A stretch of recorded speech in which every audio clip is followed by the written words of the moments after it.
ओम राधानां जपन नित्यम ऊर्ध्वं गच्छति मानवः गोलोकम् अवाप्नोति कृष्णेन सह मोदते। ओम श्री राधे कृष्णाभ्याम नमः। अब मैं गिरिजेश कुमार मिश्र शांति शीर्षक पर स्वरचित कविता प्रस्तुत करता हूँ।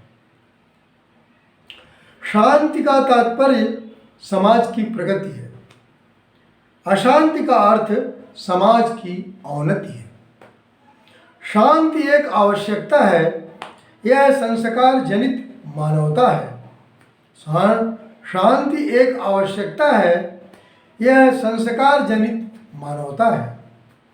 शांति का मार्ग विकास की ओर जाता है। शांति का मार्ग विकास की ओर जाता है। अशांति का मार्ग सीधा शमशान पहुंचाता है। शांतिमय वातावरण में ही संध की कल्पना की जा सकती है। शांतिमय वातावरण में ही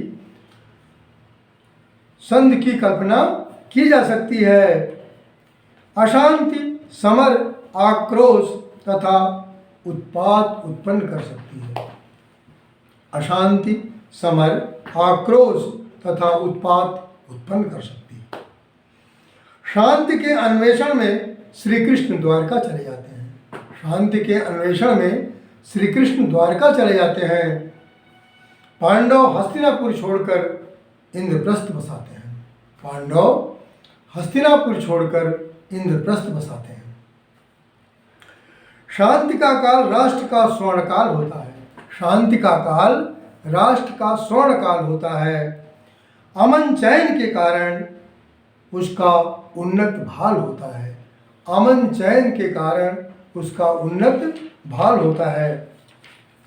शांति सुख समृद्धि को जन्म देती है।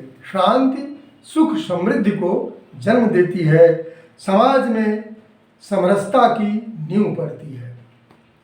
इस काल में साहित्य पल्लवित और पुष्पित होता है। इस काल में साहित्य पल्लवित और पुष्पित होता है। राष्ट्र में नूतन कलाओं का जन्म होता है।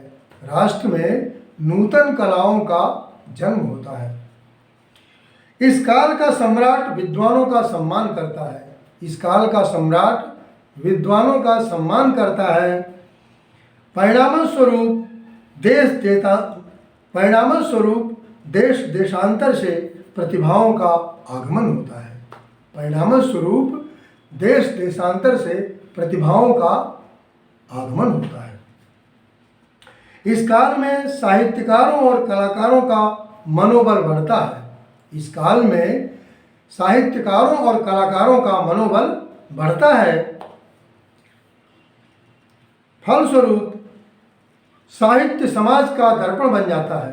फलस्वरूप साहित्य समाज का दर्पण बन जाता है। मूर्तिकार प्राणहीन प्रतिमा में प्राण फूंक देता है। मूर्तिकार प्राणहीन प्रतिमा में प्राण फूंक देता है। इस काल में राजमार्ग दर्पण की तरह स्वच्छ होते हैं।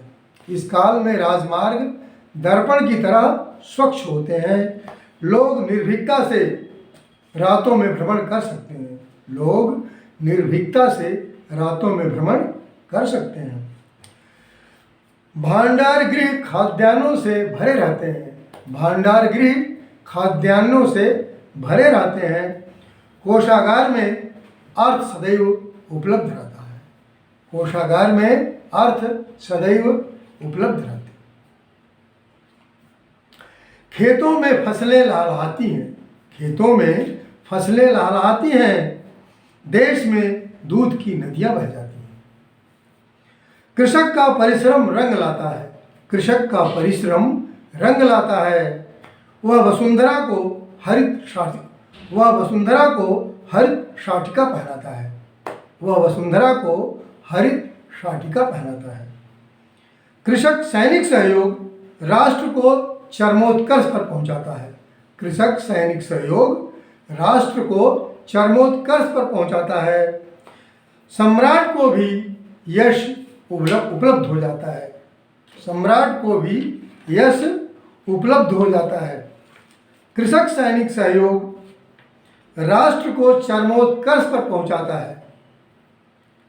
सम्राट को भी यश उपलब्ध हो जाता है। सम्राट को भी यश उपलब्ध हो जाता है। धन्यवाद।